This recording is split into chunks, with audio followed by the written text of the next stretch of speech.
Hello दोस्तों, नमस्कार। आप सबका बहुत बहुत स्वागत करता हूं लाइव प्रिपरेशन के नए एपिसोड में। मैं हूं अंकित मिश्रा।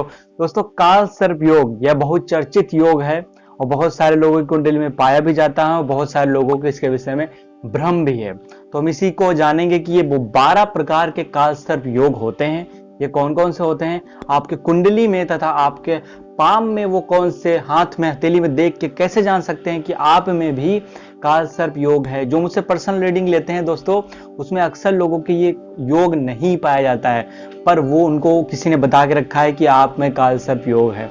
तो आप कैसे जान सकते हैं कि आपके हाथ में काल सर्प योग है या आपके हॉरोस्कोप में, कुंडली में काल सर्प योग है। हम सभी चलने वाले हैं व्हाइट बोर्ड पे, वहां देखेंगे कि काल सर्प योग का निर्माण किस तरह से होता है और ये 12 प्रकार के योग आपके हाथ में कैसे देखे जा सकते हैं। बहुत ही नॉलेजेबल वीडियो होने वाली है। अगर आप इस वीडियो पर नए हैं तो हमारे चैनल को सब्सक्राइब तथा बेल आइकन क्लिक कर लीजिए, क्योंकि मैं इसी तरह से वीडियोस लाता रहूं। चलिए चलते हैं व्हाइट बोर्ड पे, वहां देखते हैं 12 प्रकार के काल सर्प योग। दोस्तों, फाइनली आ चुके हैं व्हाइट बोर्ड पे। काल सर्प योग इन योर पाम। आप कैसे देख सकते हैं अपने पाम में, अपने हॉरोस्कोप में इन 12 प्रकार के काल सर्प योग को। दोस्तों, ये बहुत ही शक्तिशाली योग होता है। व्यक्ति के जीवन में कई प्रकार के अप डाउन लाता है। व्यक्ति के जीवन, वैवाहिक जीवन जो होता है उसमें प्रॉब्लम क्रिएट करता है और उसके सफलता में भी काफी दिक्कत होती है। उसके जीवन में बहुत सारे काम उसको डिले होते हैं। वो डिपेंड करता है वो आप में कौन सा प्रकार का काल सर्प योग बन रहा है। चलिए जानते हैं ये कैसे देखते हैं। दोस्तों, बहुत सारे लोगों को इसमें कंफ्यूजन है, क्योंकि मैंने देखा इसमें पूरी इंफॉर्मेशन किसी जगह पे उपलब्ध नहीं है। आप कैसे देखते हैं, ये Rahu is a north node of moon और Ketu is a north south node of moon. तो मून के साउथ नोड और नॉर्थ नोड होते हैं, पोल होते हैं। और राहु शनि का छाया ग्रह होता है, केतु जो मंगल का छाया ग्रह होता है। मतलब कि यह इसी की तरह, मंगल की तरह ही परिणाम देता है और राहु शनि की तरह परिणाम देता है। तो यहाँ देखना है कि आपका राहु केतु, मान लीजिए आपका राहु यहाँ बैठा है और केतु यहाँ पे बैठा है, और इसके एक पोल में, मतलब डिग्री वाइज भी होना चाहिए। जैसे एक राशि में यहाँ पे 30 डिग्रियां होती हैं और 30 डिग्री के अंदर सारे ग्रह होने चाहिए। मतलब मान लीजिए कि राहु आपका 15 डिग्री का है, 15 डिग्री का आपका राहु है। अगर 16 डिग्री का कोई ग्रह निकल गया, इसके साथ में ही बैठा है, मान लीजिए गुरु बैठा है, तो वो 16 डिग्री का हो गया, मतलब इसके डिग्री के आगे पहुंच गया, तब वो कंसीडर नहीं होता। उस केसेस में काल सर्प योग बहुत सारे लोगों में कंसीडर नहीं किया जाता है, क्योंकि मेरे पास जो भी एग्जाम्पल आते हैं उनको लोग बता के रखे हैं कि आप में काल सर्प योग है। तो भले आपके राहु केतु के यहाँ बैठे हुए हैं, बाकी शनि बुध मंगल सब इसी के साइड में आ गए, मतलब एक साइड एक्सेस है ये 180 डिग्री की, उसके एक साइड में सारे ग्रह आपके स्थित हो।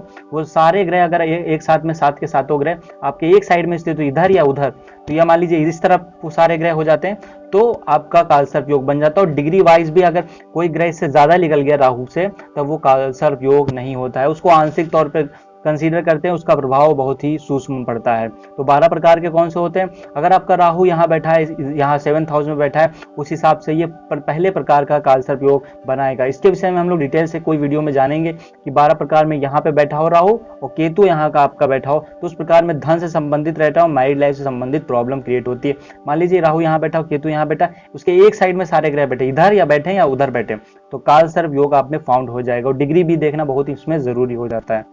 उसी तरह अगर आपका राहु इधर बैठे और केतु यहाँ पे बैठे, उसके एक साइड सारे ग्रह आ गए, उसके साथ अगर सैटर्न बैठा, उसमें अगर सैटर्न की डिग्री राहु से ज्यादा हो गई, तब यहाँ पे काल सर्प योग कैंसल हो जाएगा। इसीलिए इसमें देखना, डिग्री देखना बहुत इंपॉर्टेंट है, क्योंकि यहाँ पे 12 भाव हैं, इसलिए 12 जगहों पे बैठ के ये 12 तरह के काल सर्प योग बनाता है। दोस्तों, इसको हम पाम में कैसे आसानी से देख सकते हैं, आप भी देख सकते हैं।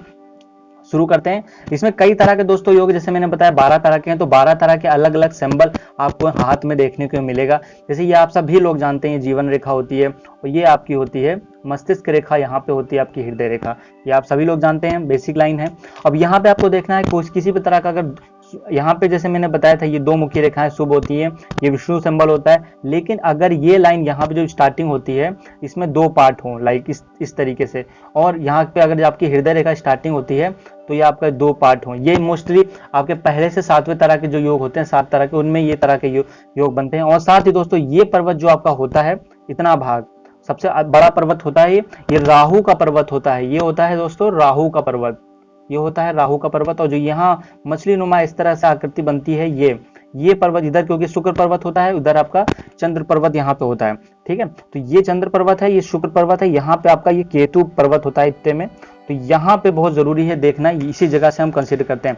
अगर किसी तरह का आपको स्टार फाउंडेशन मिलती है, स्टार फाउंडेशन बहुत ही ज्यादा बहुत अच्छा शुभ परिणाम देता है अगर इन पर्वतों पे बनता है। लेकिन अगर ये स्वतंत्र रूप से किसी भी तरह के स्टार फाउंडेशन यहाँ बन रही है यहाँ पे, तो ये काल सर्प योग होने की हॉरोस्कोप में निशानी होती है। ऐसे लोगों के जीवन में कई सारी दुविधाएं, कई सारी समस्याएं उत्पन्न होती है। अगर यहाँ पे आपका केतु जो मैंने स्थान बताया है वहां पर भी इस तरह का फाउंडेशन है, तभी भी आपको काल सर्प योग झेलना लाइफ में पड़ सकता है। साथ ही अगर आपको देखना है इस तरह की आपकी भाग्य रेखा कैसे, मैं इसको मिटा देता हूं जिसमें आपको क्लियर अच्छे से हो आपकी भाग्य रेखा कैसी है। अगर भाग्य रेखा आपकी वेवी टाइप की है, मतलब कभी इधर जा रही कभी उधर जा रही, ये भी संघर्ष को दिखा देती है। और आपकी अचानक से जीवन रेखा इधर जाके फिर इधर जाके फिर इधर मुड़ गई, तो ये भी जो है जो जीवन रेखा में अप्स डाउन है, ये भी एक प्रकार के खासकर जिसका संबंध 6th टाइप का जो होता है संबंध 12वें घर से होता है, वो हडल होता है, वो जीवन में ला देता है। तो ये आपको देखना है, इस तरह का भी कालसर्प आप देख सकते हैं।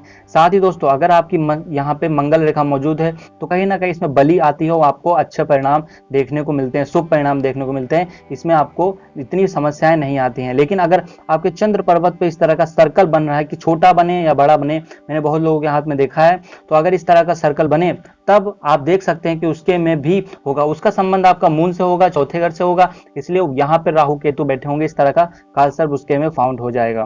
दोस्तों आप बहुत आसानी से देख सकते हैं। दूसरा दोस्तों, ये सारी चीजें आपको साथ में देखनी है। अगर आपकी जैसे मैंने बताई विष्णु संबल होता है, उसके अलावा जो मस्तिष्क रेखा आपने बताई, मैंने मस्तिष्क रेखा कौन सी होती है मैं इसको मिटा देता हूँ। मस्तिष्क रेखा कौन सी होती है आपकी, ये वाली मस्तिष्क रेखा, यहाँ पे सॉरी चल नहीं रहा है, और मस्तिष्क रेखा ये आपकी ये वाली होती है, ये भी नहीं चल रहा है एक्चुअली, वो मार्कर सूख जाते हैं ना, तो ये यहाँ पे मस्तिष्क रेखा होती है।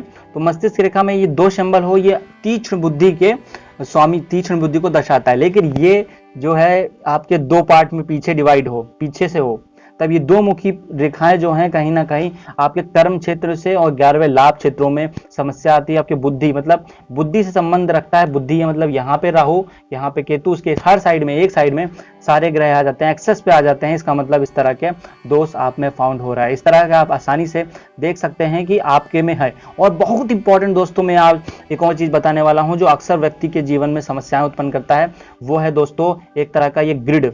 ग्रिड मतलब ये जाल, ये जाल नुमा आकृति आपको कई सारे तरह की समस्याएं प्रदान करती है। लेकिन अगर ये जाल किसी सर्कल के अंदर बन रहा है लाइक दिस, तब ये शुभ माना जाता है, इसका बहुत आपको अच्छा परिणाम मिलेगा। ये जो मैंने राहु पर्वत बीचों बीच, हथेली के बीचों बीच बताया, यहाँ पर राहु पर्वत होता है, तो यहाँ पर किसी तरह का ऐसा इंडिपेंडेंटली जाल बन जाए और वो भाग्य रेखा से अगर ये टच हो जाए, टच होके जाए कोई भाग्य रेखा, तो भी कहीं ना कहीं समस्याएं उत्पन्न होती हैं। ये जाल नुमा आकृति व्यक्ति को दर्शाती है। और ये जो मैंने बताया था कि आपको बहुत सारी राहु रेखाएं होती हैं, अगर जीवन रेखा को काट दें तो निश्चित रूप में बहुत शक्तिशाली आपका में कालसर्प योग बनता है। ये विभिन्न प्रकार की समस्याएं उत्पन्न करता है। इन सब का दोस्तों उपाय क्या है, इन सब का मैं उपाय चलिए डिस्कस कर लेते हैं। उपाय दोस्तों ये है कि जो शिव जी हैं इनके आराध्य होते हैं, तो शिव जी की पूजा करने से काफ़ी ज़्यादा आपको शांति मिलेगी, इन सब का प्रभाव कम होगा। और किसी भी तरह के जैसे गुरु आपको बचा सकते हैं, तो आप नारायण की पूजा करिए, इससे भी आपको काफ़ी ज़्यादा लाभ होगा। साथ ही रुद्राभिषेक जो लोग घर में कराते हैं वो रुद्राभिषेक कराइए। और आपको राहु केतु खासकर कुत्तों को कुछ मीठी चीज़ें दान देना है, वस्तुएं दान करना है, इससे इसकी शांति मिलेगी। और काल सर्प योग की एक बार शांति जरूर करवा लीजिए, उसके बाद आपको कहीं ना कहीं आराम मिलेगा, कहीं ना कहीं आपके जीवन थोड़ा सा सरल बनेगा। तो ये थे कुछ उपाय जिससे आप करके और जरूर करिए दोस्तों, ये उपायों से बहुत सारे लोगों को लाभ हुआ है। और साथ ही दोस्तों आप मेडिटेशन करिए, ध्यान करिए, जिससे आपको फायदा होगा। दोस्तों उम्मीद आपको ये वीडियो पसंद आई हो, अगर पसंद आई हो अपने दोस्तों साथियों तक भी शेयर करिए, हो सकता है उनके में इस तरह का योग बन रहा हो और वो उनको लाभ हो इस वीडियो से। आगे किसी और वीडियो में हम लोग मिलते हैं, तो अपना ख्याल रखिए। नमस्कार दोस्तों।